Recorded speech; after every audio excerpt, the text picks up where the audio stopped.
بسم اللہ الرحمن الرحیم انقسام الجملۃ الی صغرا و کبرا۔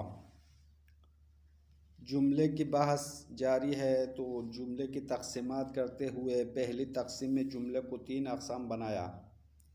جملے اسمیہ، جملے فعلیہ، جملے ظرفیہ، اور اس کی تفصیلات مکمل ہونے کے بعد آج کی گفتگو میں جملے کو دوبارہ تقسیم کرتے ہیں 2 اقسام کی طرف: جملے صغرا اور جملے کبرا۔ جملہ کبرا کی تعریف کی ہے: ہی الاسمیۃ التی خبرها جملۃ۔ جملہ کبرا وہ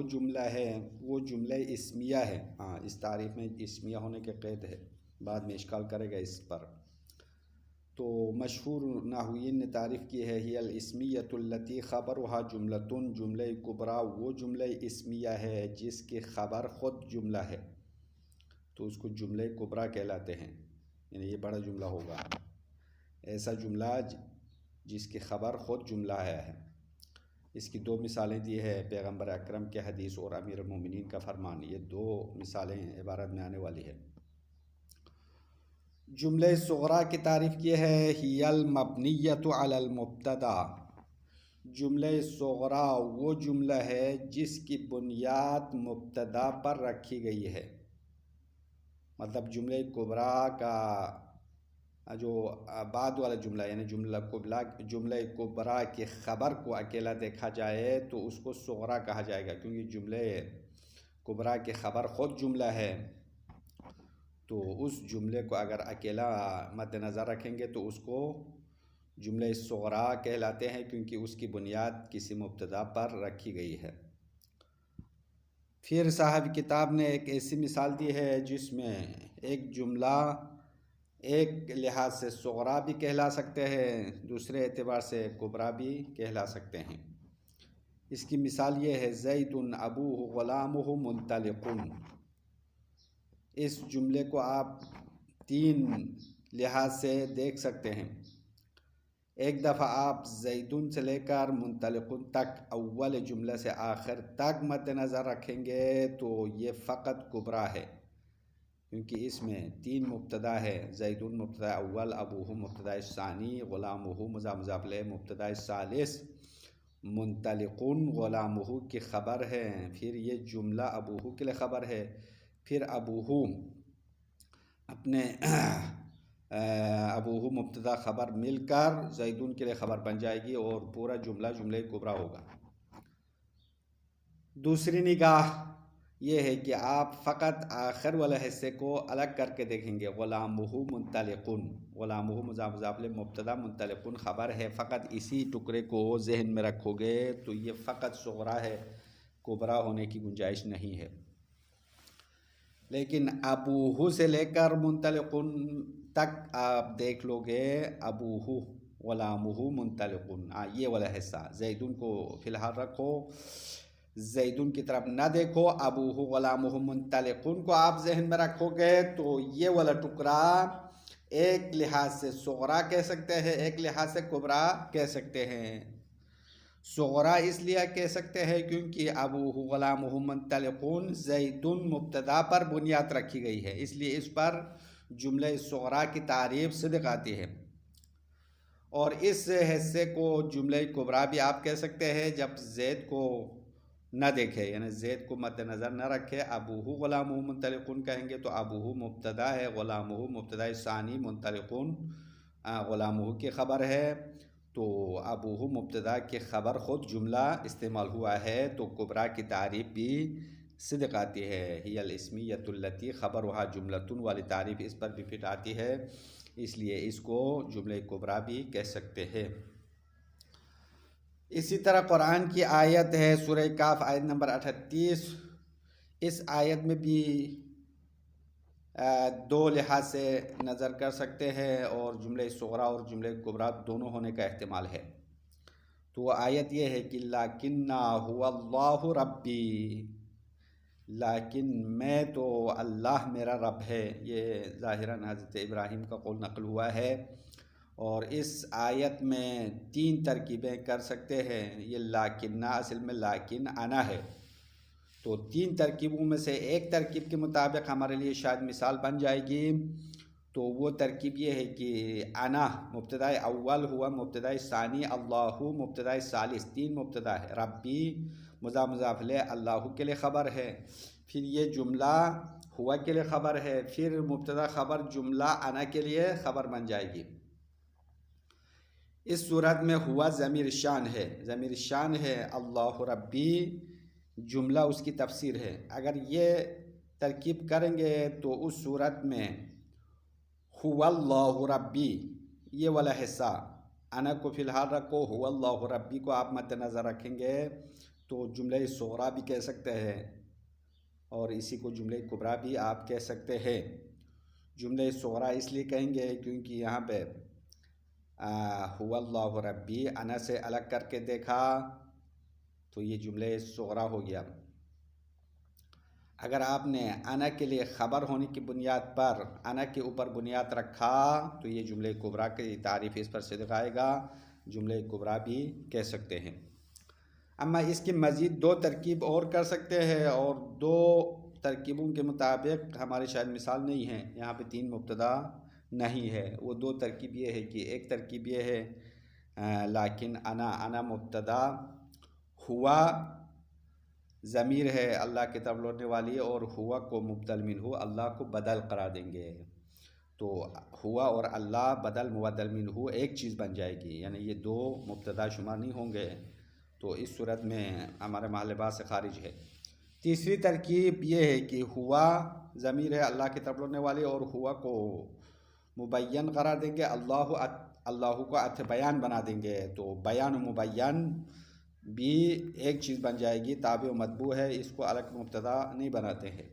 ان دو ترکیبوں کے مطابق ہمارے محل بات سے خارج ہے۔ فقط ایک صورت میں یہ مثال جملہ صغریٰ اور جملہ کبریٰ دونوں بننے والی مثال بن جائے گی، وہ اس صورت میں ہے کہ آپ نے ہوا کو ضمیر شان فرض کیا اور ہوا مبتدا، اللہ مبتدا دوسرا مبتدا بنا دیا ہے، ربی کو خبر بنا دیا اللہ کے لیے، اور پھر یہ مبتدا خبر مل کر جملہ ہوا کے لیے خبر، پھر ہوا اپنے خبر اور مبتدا سب مل کر انا کے لیے خبر بن جائے گی۔ ایسی صورت میں ایک اعتبار سے جملہ کبریٰ کہہ سکتے ہیں، دوسرے اعتبار سے جملہ صغریٰ بھی کہہ سکتے ہیں۔ اب لیکن انا ہوا اللہ ربی تھا، پھر لیکنہ کیسے ہوا؟ تو کہہ رہے کہ یہاں پہ جو انا کا حمزہ ہے اس کو بغیر کسی وجہ کے حذف کیا، حذف اعتباطی کیا ہے، اعتباطی سے مراد یعنی بغیر کسی قانون کے انا کے حمزے کو حذف کیا، تو لیکن کا نون اور انا کا نون آپس میں مل گیا ہے تو دونوں نون ایک دوسرے میں ادغام کیا تو ہو گیا لیکنہ، تو انا سے لیکنہ بن گیا، ہاں لیکن انا لیکنہ، یہ اصل میں اس طرح تھا۔ بس یہاں تک جملہ صغریٰ اور کبریٰ کی تعریف اور مثالیں مکمل ہو گئی۔ اس کے بعد جملہ صغریٰ کبریٰ کے بارے میں دو تنبیہ، دو نکات بیان فرماتے ہیں۔ پہلا نکتہ، صاحب کتاب علماء کی تعریف پر اشکال کرتے ہیں، علماء نے جو جملہ کبریٰ کی تعریف کی ہے وہ قابل اشکال ہے، کیونکہ جملہ کبریٰ کی تعریف علماء کے قول میں ہی الاسمیۃ التی خبرها جملتون، جملہ کبریٰ وہ جملہ اسمیہ ہے جس کی خبر خود جملہ ہے۔ اب یہاں پہ انہوں نے جملہ کبریٰ کے لیے اسمیہ ہونے کی شرط رکھی ہے، تو صاحب کتاب کہہ رہے کہ نہیں یہ بات درست نہیں ہے، اگرچہ علماء نے اس طرح تعریف کی ہے لیکن ہم اس تعریف کو نہیں مانتے ہیں، کیونکہ جملہ کبریٰ جس طرح اسم سے آغاز ہوتا ہے جملہ اسمیہ بنتا ہے، کبھی فعل سے بھی آغاز ہو سکتا ہے، اگر فعل سے جملہ آغاز ہو تو وہ جملہ اسمیہ نہیں رہے گا، جملہ کبریٰ تو ہے جملہ اسمیہ نہیں ہے، بس جملہ اسمیہ بھی جملہ کبریٰ میں شمار ہو سکتا ہے، اسی طرح جملہ فعلیہ بھی جملہ کبریٰ میں شمار ہو سکتا ہے، تو علماء نحویین کا جملہ اسمیہ کے ساتھ خاص کرنا درست نہیں ہے۔ اب یہاں پہ مثال دیا ہے ظننت زیدا یقوم ابوہ والی مثال میں جملہ کبریٰ ہے، اما یہاں جملہ فعلیہ ہے، جملہ اسمیہ تو نہیں کہہ سکتے ہیں کیونکہ ظننتو سے شروع ہو گیا اور ظننتو افعال قلوب میں سے ہے، یہ فعل ہے، زیدن مفعول اول ہے، یقوم ابوہ فعل فاعل، جملہ مفعول ثانی ہے، تو ایسی صورت میں اس کا جو دوسرا مفعول ہے وہ جملہ آیا ہے، اس لحاظ سے اس جملے کو جملہ کبریٰ کہتے ہیں، اور جملہ کبریٰ اسمیہ نہیں ہے، فعلیہ ہے۔ بس جملہ کبریٰ کو فعلیہ کے ساتھ نہیں، جملہ کبریٰ کو اسمیہ کے ساتھ خاص کرنا صحیح نہیں ہے۔ بس اشکال کا خلاصہ یہ ہے۔ یہ تنبیہ اول۔ دوسری تنبیہ میں فرماتے ہیں کہ جملہ صغریٰ اور جملہ کبریٰ نام رکھنے پر اشکال کرتے ہیں۔ جملہ کے لیے صفت لایا ہے صغریٰ اور کبریٰ، تو یہ صغریٰ اصغر کے اسم کیا ہے؟ مؤنث ہے، تانیث ہے۔ اصغر اسم تفضیل کا مذکر ہے، صغریٰ اس کے لیے مؤنث ہے۔ اسی طرح کبریٰ اکبر کی تانیث ہے، اکبر مذکر ہے، کبریٰ اس کے لیے مؤنث ہے، تو یہ اسم تفضیل کا صیغہ ہے۔ تو اسم تفضیل کا قانون نحو میں بتایا ہے کہ اس کے 3 طریقے ہیں، استعمال کرنے کے 3 طریقے ہیں۔ اسم تفضیل کو آپ 3 طریقوں سے استعمال کریں گے تو الگ الگ حکم ہے۔ ایک دفعہ اسم تفضیل ال اور اضافے سے خالی استعمال کرتے ہیں، تو اس صورت میں اسم تفضیل کا قانون یہ ہے کہ وہ ہمیشہ مفرد مذکر کا صیغہ آئے گا۔ اس کا موصوف جو بھی ہو، موصوف مذکر ہو، مؤنث ہو، تثنیہ ہو، جمع ہو، وہ تبدیل نہیں ہوگا، صیغہ مفرد مذکر ہی آئے گا۔ اور اگر ال کے ساتھ ہو تو اس صورت میں اسم تفضیل اپنے موصوف کے مطابق ہوگا۔ اگر موصوف مذکر ہو تو مذکر کا صیغہ آئے گا، مؤنث ہو تو مؤنث کا صیغہ آئے گا، تثنیہ ہو تو تثنیہ، جمع ہو تو جمع ہوگا۔ اضافے کے ساتھ ہونے کی صورت میں 2 احتمال ہے، بعض صورتوں میں موصوف کے مطابق آتا ہے، بعض صورتوں میں موصوف کے مطابق نہیں آتا۔ اب یہاں پہ الجملہ موصوف ہے، اس کے لیے صفات صغریٰ اور کبریٰ کے ذریعے سے لایا ہے، اور صغریٰ اور کبریٰ ال اور اضافے سے خالی ہے، تو قانون کے مطابق جملہ اصغر جملہ اکبر کہنا درست ہے، صغریٰ کبریٰ نہیں کہنا چاہیے، کیونکہ جملہ مؤنث ہے اور اس کے لیے اسم تفضیل جب صفت لائے اور الف لام اور اضافے سے خالی ہو تو وہ صفت مفرد مذکر کا صیغہ آنا چاہیے، یعنی جملہ اصغر جملہ اکبر۔ اگر آپ جملہ صغریٰ اور کبریٰ مؤنث کا صیغہ لانا چاہے، موصوف کے ساتھ مطابق کرنا چاہتے ہو تو الف لام کے ساتھ لانا چاہیے، یعنی جملۃ الصغریٰ جملۃ الکبریٰ الکبریٰ، یعنی الف لام کے ساتھ لانا چاہیے۔ تو الف لام اور اضافے کے بغیر بھی ہو اور موصوف کے مطابق بھی ہو، ہاں یہ درست نہیں ہے۔ صاحب کتاب کا اشکال یہ ہے، بس یہاں پہ 2 طریقے ہیں، یا آپ الف لام اور اضافے سے خالی کر کے لائے تو الجملۃ اصغر و اکبر کہنا چاہیے، یعنی موصوف کے مطابق نہیں ہونا چاہیے، مفرد مذکر کا صیغہ آنا قانون ہے۔ اگر آپ مطابقت کرنا چاہتے ہیں، اس میں تفضیل کو اپنے موصوف کے مطابق لانا چاہتے ہیں تو صفت پر بھی الف لام لانا چاہیے، الجملۃ الصغریٰ الجملۃ الکبریٰ الجملۃ الکبریٰ، اس طرح کہنا چاہیے تھا، اور علماء نحویین نے ایسا نہیں کیا، یعنی اس میں تفضیل کو ال اور اضافے سے خالی بھی لایا اور موصوف کے مطابق بھی لایا، اور یہ قانون کے خلاف ہے۔ اما آخر میں صاحب کتاب اس کی توجیہ بھی خود بیان کر رہا ہے، یہ تو قانون کے خلاف کیا، لیکن کبھی کبھار اس میں تفضیل ال اور اضافے سے خالی ہونے کی صورت میں بھی اپنے موصوف کے مطابق آئے گا، اگر اس میں تفضیل میں ایک دوسرے پر فضیلت دینا مراد نہ ہو، کیونکہ اس میں تفضیل اصل وضع ہوا ہے ایک چیز کو دوسرے پر فضیلت دینے کے لیے، لیکن کبھی کبھار معنی مفاضلہ سے خالی ہو جائے، ایک دوسرے پر فضیلت دینے کے معنی سے خالی ہو، تو اس صورت میں اس میں تفضیل کا قانون نہیں چلے گا، بلکہ ال اور اضافے سے خالی ہونے کی صورت میں بھی اپنے موصوف کے مطابق لا سکتے ہیں۔ تو شاید علماء نے جملہ صغریٰ اور جملہ کبریٰ میں اپنے موصوف کے مطابق لانا اسی وجہ سے کیا ہو، ورنہ قانون اس میں تفضیل ایسا نہیں ہے۔ بس یہ دوسری تنبیہ ہے، اور اس کے بعد ایک اور گفتگو یہاں سے شروع کیا ہے کہ کبھی کبھار ایک جملے میں جملہ کبریٰ ہونے کا بھی احتمال ہے، کبھی جملہ صغریٰ ہونے کا بھی احتمال دیا جاتا ہے۔ اس کے لیے 4 مثالیں ہیں، اور وہاں تک شاید نہ پہنچ سکے، ہم یہاں تک عبارت مکمل کریں گے، اس کے بعد اگر ٹائم میں گنجائش رہ جائے تو آگے بھی بڑھیں گے۔ انقسام الجملۃ الی صغریٰ و کبریٰ، جملہ صغریٰ اور کبریٰ کی طرف تقسیم ہونا، یہ محل بحث ہے۔ الکبریٰ، کبریٰ کی تعریف یہ ہے کہ ہی الاسمیۃ التی خبرها جملۃ، جملہ کبریٰ وہ جملہ اسمیہ ہے، التی خبرها جملۃ وہ جملہ اسمیہ جس کی خبر جملہ ہے،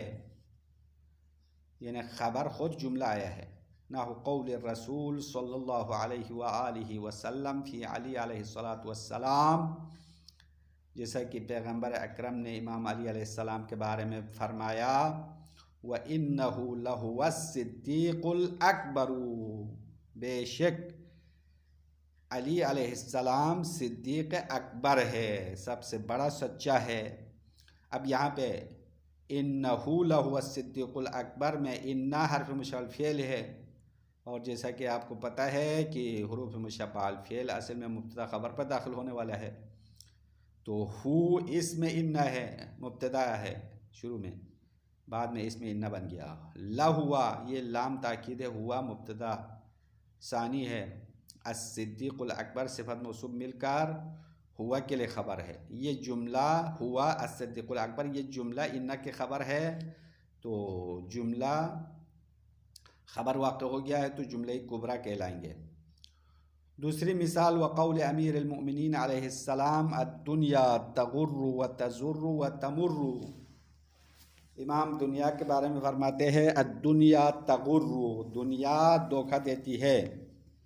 وتزر اور دنیا نقصان پہنچاتی ہے، وتمر اور گزر جاتی ہے۔ اب اس مثال میں بھی الدنیا مبتدا ہے، تغر فعل ضمیر ہیا جو دنیا کی طرف ہوتی ہے یہ فاعل ہے، فعل و فاعل مل کر خبر ہے، تو تغر اور وتزر وتمر یہ بھی فعل و فاعل جملہ عطف ہے تغر پر، تو یہاں پہ بھی مبتدا کی خبر جملہ آیا ہے۔ اب یہ دو مثالیں کیوں دی ہے؟ کیونکہ دونوں مثالوں میں تھوڑا فرق ہے، کہ پہلی مثال میں مبتدا کی خبر جملہ اسمیہ آیا ہے، اور دوسری مثال میں مبتدا کی خبر جملہ آیا ہے لیکن جملہ فعلیہ آیا ہے۔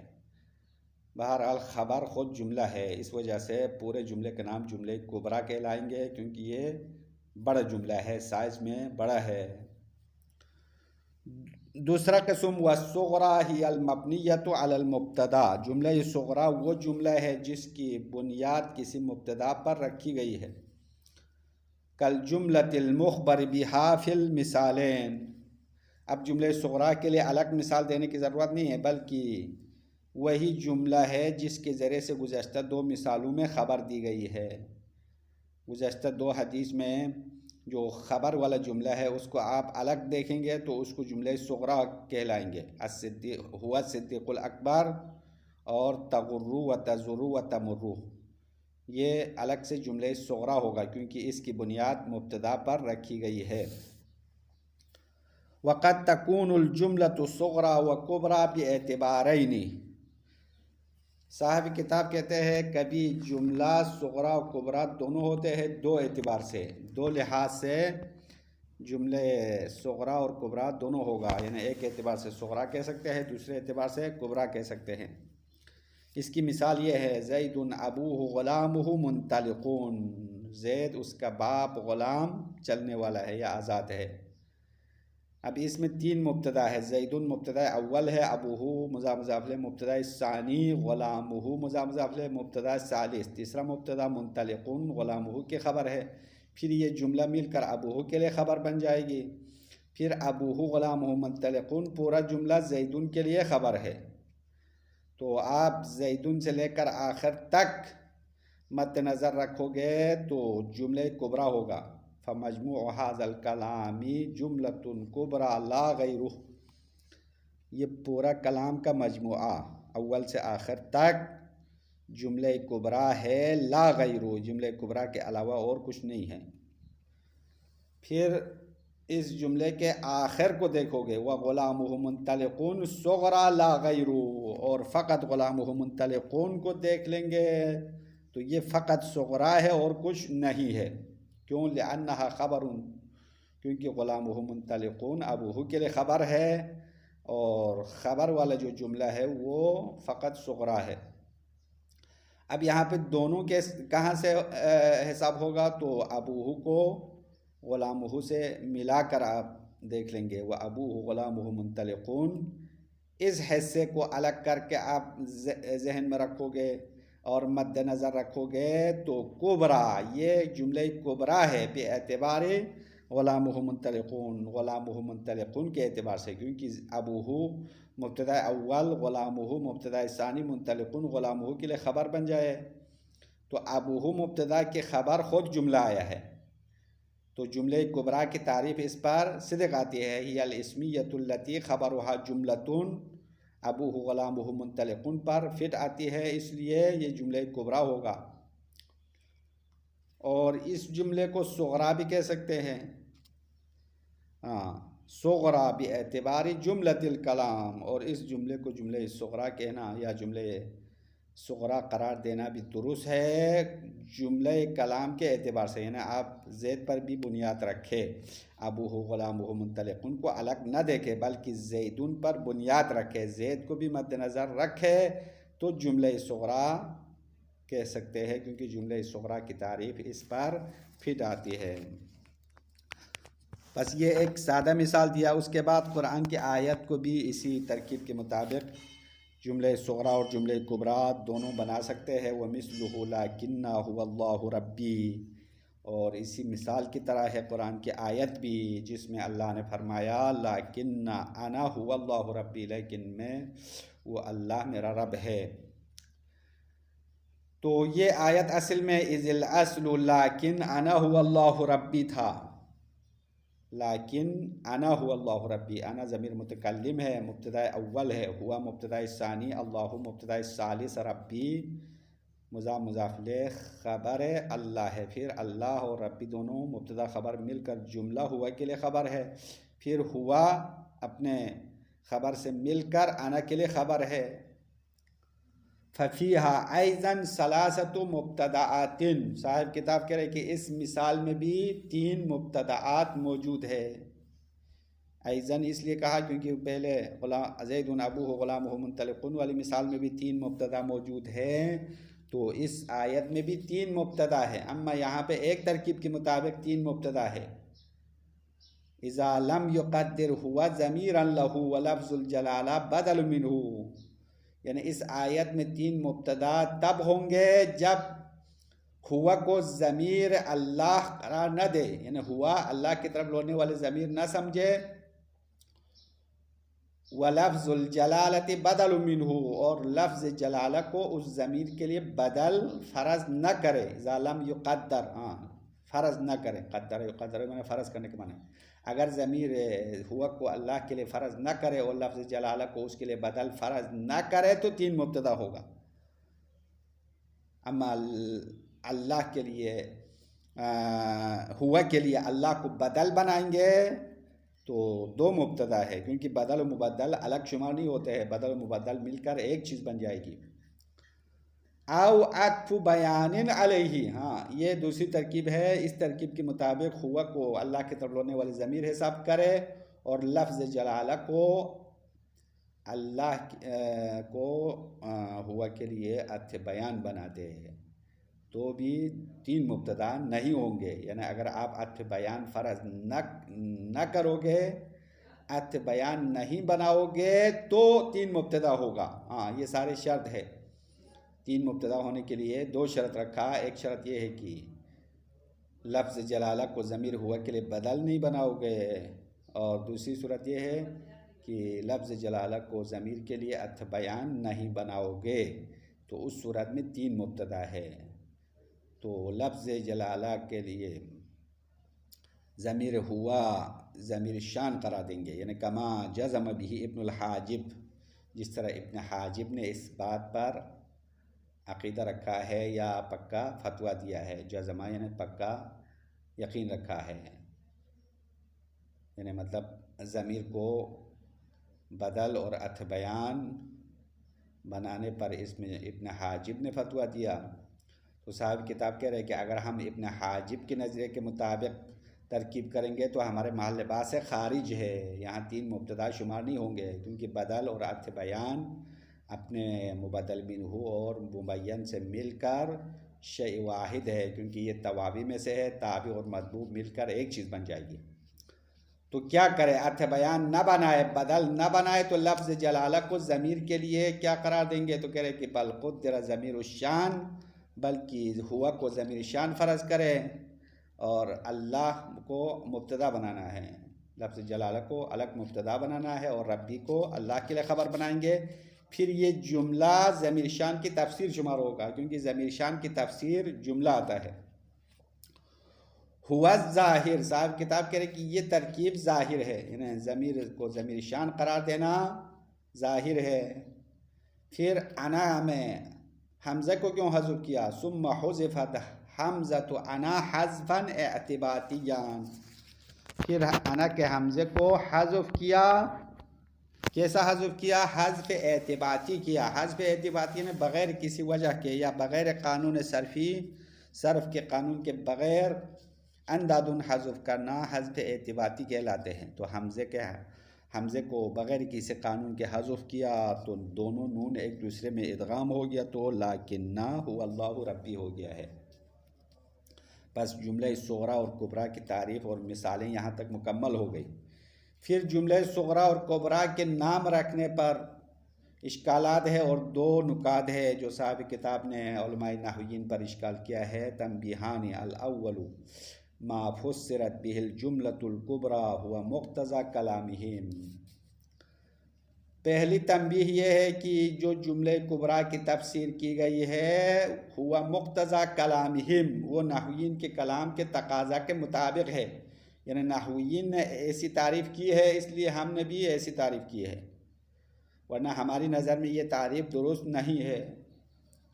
وقد يقال كما تكون مصدرة بالمبتدا تكون مصدرة بالفعل، اور کبھی کہا جاتا ہے کہ جس طرح جملہ کبریٰ مبتدا سے آغاز ہوتا ہے تکون مصدرة بالفعل، کبھی کبھار یہ فعل سے بھی آغاز ہوتا ہے، تو اگر اسم سے مبتدا سے آغاز ہو جائے تو ہی الاسمیہ کہنا درست ہے، لیکن اگر فعل سے آغاز ہو جائے تو ہی الاسمیہ کی قید لگانا درست نہیں ہے۔ بس یہ تعریف جامع افراد نہیں ہے، منطق اصطلاح میں تعریف جامع افراد معنی اغیار ہونا چاہیے۔ تو جملہ کبریٰ اسمیہ صرف اسمیہ نہیں ہے، فقط اسمیہ میں منحصر کرنا صحیح نہیں ہے، بلکہ جملہ فعلیہ بھی کبریٰ میں شامل ہے۔ اب اس تعریف کے اندر صرف اسمیہ کے ساتھ خاص کر لیا ہے، اور فعل کے ذریعے سے آغاز ہونے کی مثال یہ ہے ظننت زیدا یقوم ابوہ، میں نے گمان کیا زید کا والد کھڑا ہوگا، تو اس مثال میں ظننت افعال قلوب میں سے ہے، فعل ہے، اور ظننت فعل فاعل، زیدن مفعول اول ہے، یقوم فعل، ابوہ فاعل مضاف اضافہ فاعل یقوم، اور یہ جملہ مفعول ثانی ہے۔ تو ظننت افعال قلوب مبتدا خبر پر داخل ہونے والا فعل ہے، نواسخ میں سے ہے، اور اس میں اصل میں زیدن یقوم ابوہ ہے، زیدن مبتدا یقوم ابوہ مبتدا کی خبر جملہ ہے، اور یہ بعد میں ظننت کا پہلا اور دوسرا مفعول قرار پایا ہے۔ تو بہرحال فی الحال تو فعل سے شروع ہوا ہے، پہلے تو مبتدا خبر تھا لیکن یہاں مبتدا خبر باقی نہیں رہا بلکہ فعل سے آغاز ہو گیا ہے، تو اس جملے کو جملہ کبریٰ کہتے ہیں، لیکن علماء کی تعریف کے مطابق اس کو جملہ کبریٰ نہیں کہنا چاہیے کیونکہ یہ فعلیہ ہے۔ تو صاحب کتاب کا اشکال یہ ہے کہ اس جملے کو جملہ کبریٰ میں شامل کرنا چاہے وہ حالانکہ یہ اسمیہ نہیں ہے، فعلیہ ہے۔ بس نتیجہ یہ ہوا کہ جملہ کبریٰ اسمیہ بھی ہو سکتا ہے، فعلیہ بھی ہو سکتا ہے۔ الثانی، دوسری تنبیہ، علماء نے جو نام رکھا ہے اس پر اشکال ہے۔ دوسرا اشکال صاحب کتاب یہ کرتے ہیں انما قلنا صغریٰ و کبریٰ موافقۃ لہم، ہم نے بھی صغریٰ کبریٰ کہا ہے موافقۃ لہم، ان علماء نحویین کی پیروی کرتے ہوئے ہم نے بھی وہی نام رکھا۔ یہ نام رکھنا قانون نحو کے مطابق درست نہیں ہے کیونکہ صغریٰ و کبریٰ اس میں تفضیل کا صیغہ ہے، اور اسم تفضیل اگر الف لام اور اضافے سے خالی ہو تو مفرد مذکر کا صیغہ آنا چاہیے، یعنی جملہ اصغر جملہ اکبر کہنا قانون ہے۔ اگر آپ مطابق لانا چاہے تو الف لام کے ساتھ لانا چاہے، جملۃ الصغریٰ جملۃ الکبریٰ کہنا چاہیے۔ وَإِنَّمَا الْوَجْهُ اسْتِعْمَالُ فُعْلَا أَفْعَلَ